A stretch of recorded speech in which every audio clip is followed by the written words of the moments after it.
all from my side, and I welcome Hans Hofstraat to share with us his thought. I met Hans in, come on Hans. I met Hans in Budapest a few months ago. 3 months ago. 3 months ago, exactly. And I was just impressed with the presentation he gave over there during the meeting of EIT Health, because I found that he's talking about us. He was talking about the Philips, but actually about collaboration, but actually he was talking about us. I think you have to listen to the same, or maybe pretty much the same. It's not exactly the same, but about what we're doing in Philips for health and quality of life. How you did build the collaboration community. Yeah, happy to share some. I hope I'm not going to disappoint you after this introduction, but we'll find out. Yeah.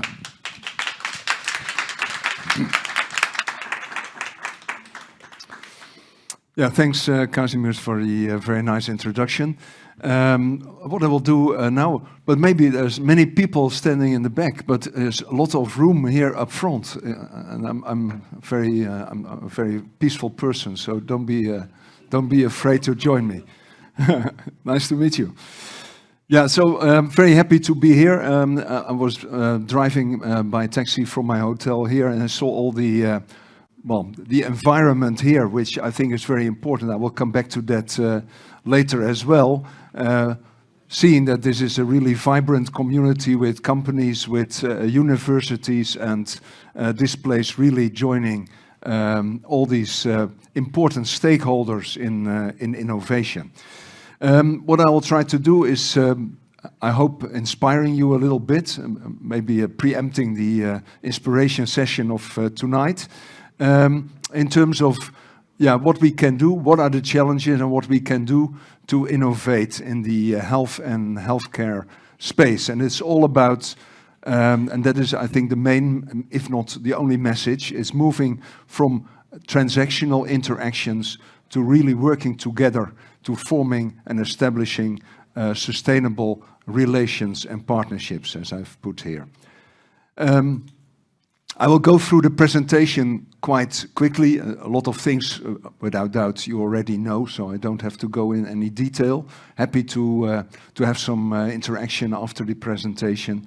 And you will recognize from this slide the significant challenges that we are facing, particularly in providing appropriate, adequate, and accessible solutions for health and healthcare.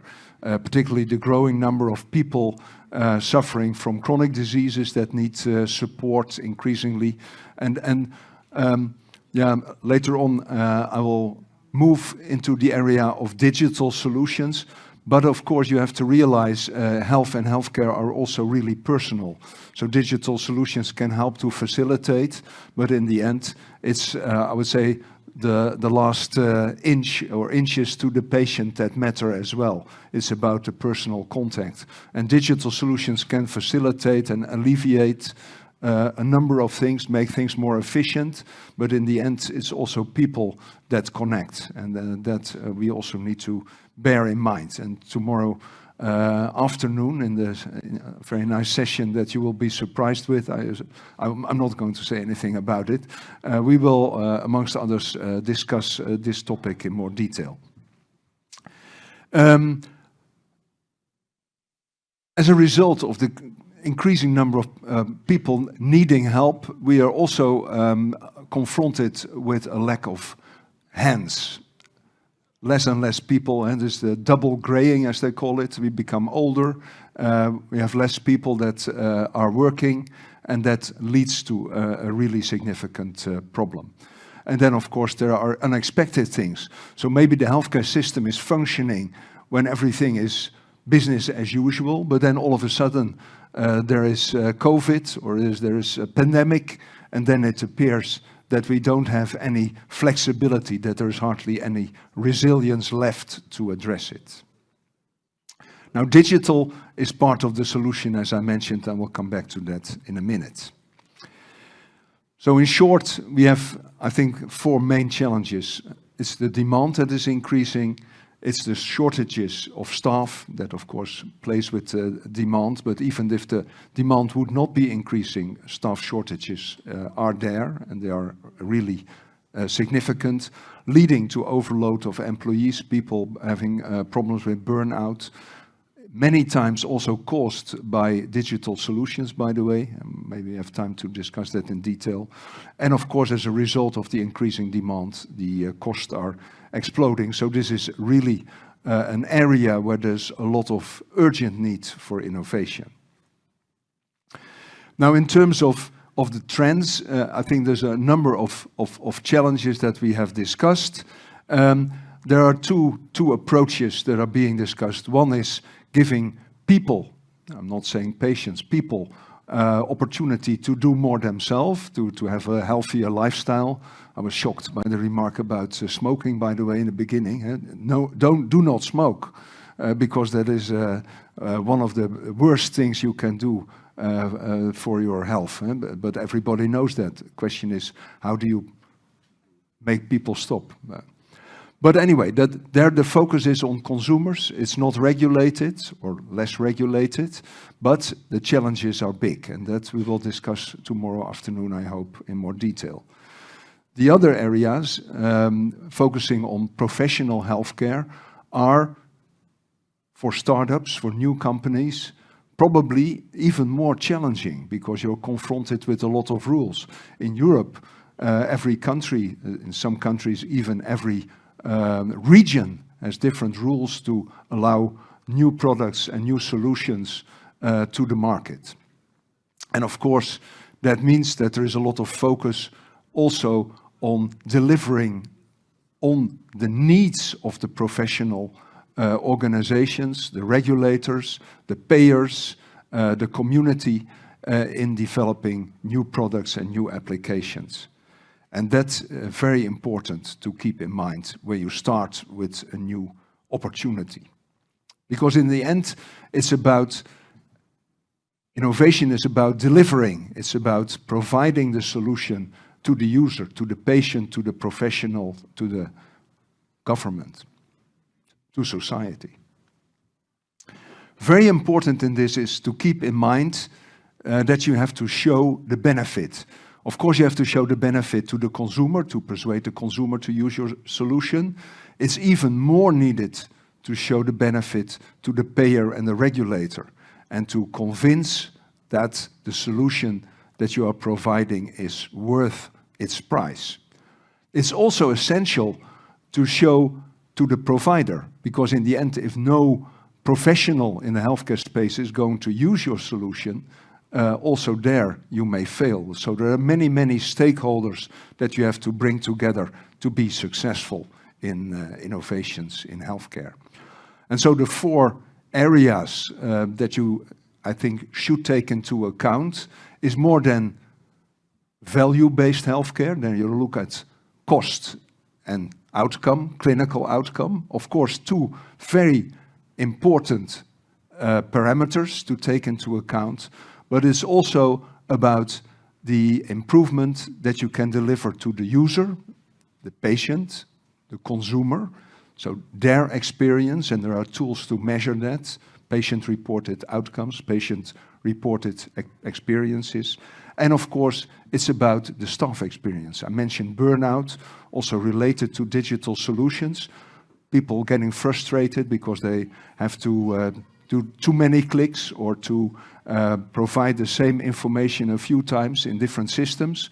That is a very important area to consider as well. So what we are witnessing, and that is particularly driven by the digital side, the digital opportunity of innovation. In the meantime, almost everything can be done digitally, imaging, digital pathology, screening and remote monitoring. I would say everywhere things are popping up, but in particularly also the contact between the healthcare professional and the patient and the healthcare professionals amongst each other. So we're moving from fragmented solutions to more integrated solutions, which should be interoperable, very important criterion. From, as I mentioned before, from transactional to really overall partnerships and showing the value over time, sustainable partnerships, as I mentioned, and from technologies that are all I would say, not talking to each other and independent, to reusable platforms where you can have different solutions, because no one wants to use many different, particularly many different digital solutions on different systems in parallel. And it's also breaking the silos, really getting away from fragmentation to collaboration and partnerships. And so really important is the creation of long-term partnerships, and that, I think, like this platform can help to do that, bringing public and private partners, public-private partners, payers, providers, patients, all together, and really implementing, deploying the solutions in collaboration. Very important to engage all the relevant stakeholders, as I explained before. So, how can you do that, and when is it appropriate to establish these partnerships? It's particularly depending on the phase. In the exploration phase, it's important really to get a feeling of where you can provide your solution, where it adds value. But also very important is to do it together, what we called in Philips co-creation of the solution. Working together between a company and a hospital, between a company and a GP, across the space, including working with patients. In the end, it's the patient that we want to help. It can also help to facilitate and simplify access to the market, delivering the product to the hospital, to the patient, to the GP, really is facilitated while you are developing it together. Because you have to show your first proof points, your first minimal viable product or minimal lovable product, which can be small, and in digital then you can expand further and you can develop while working together. And that is a very efficient, also cost-efficient and successful way of moving forward. And finally, when you come up with something completely different, without working together, it's completely impossible. You really have to bring the stakeholders together to innovate and to show really why a disruption pays off. And in healthcare, often much more complicated than in other areas, because it only will be successful when obsolete technology, when obsolete approaches to healthcare are also indeed replaced by others that are better. And that, of course, is a very challenging task, because you don't want to harm the patient, and there's a lot of need to demonstrate the added value of your solution. So it's about co-creating together, and that is, I think, a very important message. And in a partnership, a strategic partnership, collaborating across the field, starting with really understanding what is the need, what are the problems that your future and potential customers are facing, listening to them, and then, very important, not only to listen to the boss of the hospital or to the, I would say, the Minister of Health, but really talking to all the people that should be involved. Maybe the radiology head, but also the radiology technician, maybe also the nurse. It's about really taking along all the people and getting the input of all the people that, I would say, can benefit from your solution. And again, including the patient, the person. Digital solutions can be, of course, used in themselves, but data, the power of data should not be underestimated, because if you want to demonstrate the added value, you need to have the proof points, so you need to have the data to prove what it is that you do that will make healthcare better, that will make patients better, and there you need the data. You need to create a file, a design history file for the regulator, or you need to convince the payer that it's worthwhile to invest in your new innovative solution.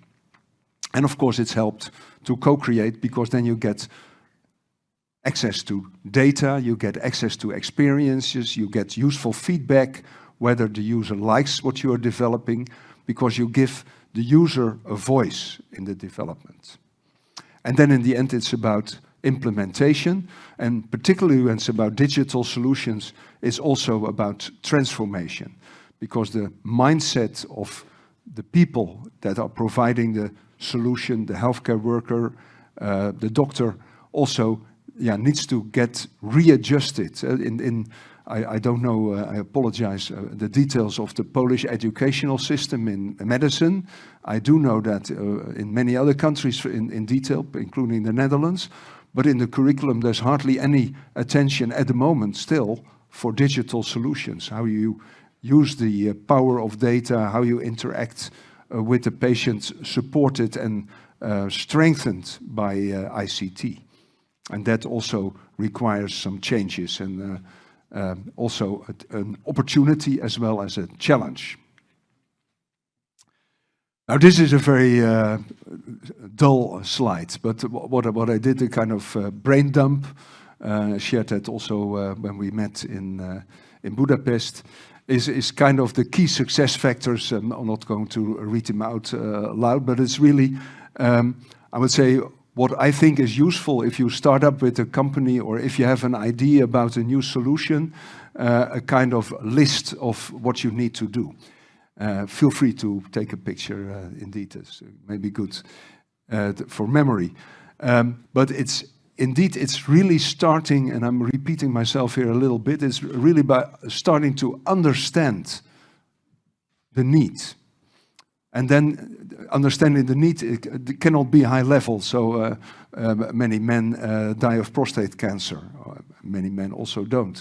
That is too high level. But you have to understand in more detail what it is where doctors are struggling with, where the patient is struggling with, where are the costs that you can reduce. So it's really about the details that you need to do, and a lot of things that you need to do internally. You also have to a little bit change the mindset, because you have to realize, as we are sitting here, I have no doubt everybody has a university degree. So we were innovating a lot in Philips Research with PhDs and highly educated people.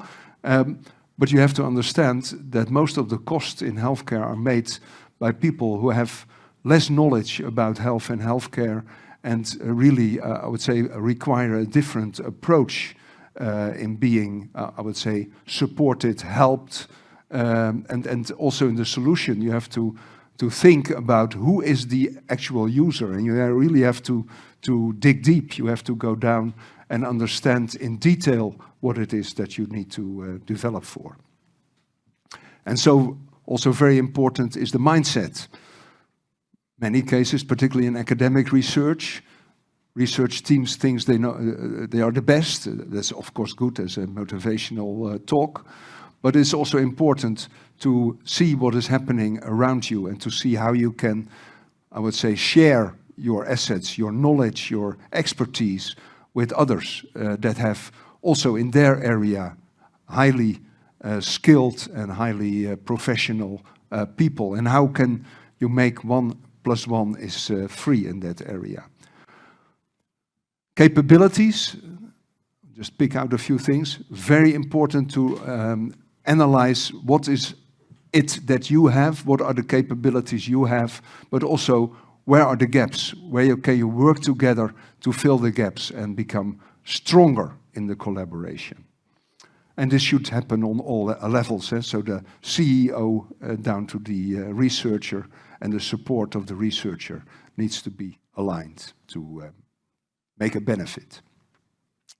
Then when you have done that, when you have prepared yourself internally, you can go out, and then of course you can work together, but then be open to what others can provide to you. Realize that you can do one thing maybe very well, somebody else can do another thing very well. Together you can become better, but also think through what is it that you can provide, what you can deliver, and what the collaborator can benefit from. It should be a win-win.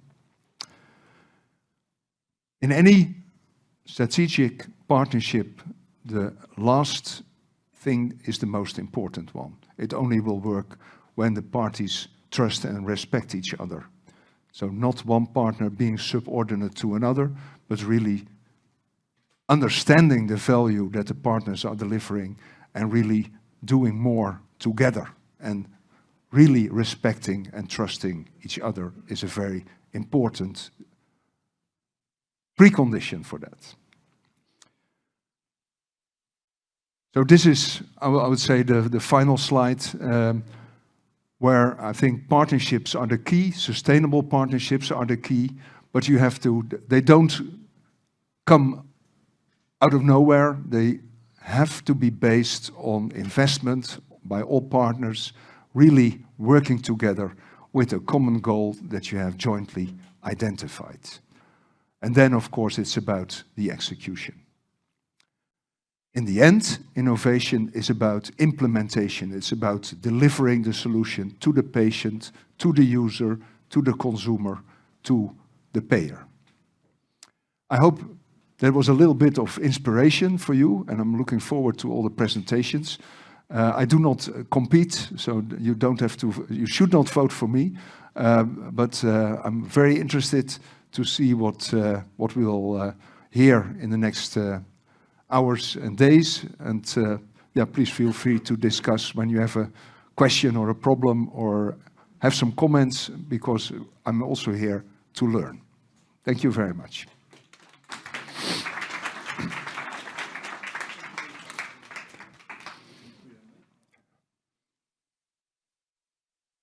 I'm open for a question or critical comment. Thank you very much. I think because we are a little bit late, we should or maybe not questions private. Yeah. I mean, there are a lot of questions to Hans, and you can ask.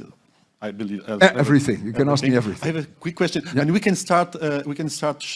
Closing the rooms now, because we are going to divide into two separate rooms: Enterprise A, Enterprise B, and two separate sessions.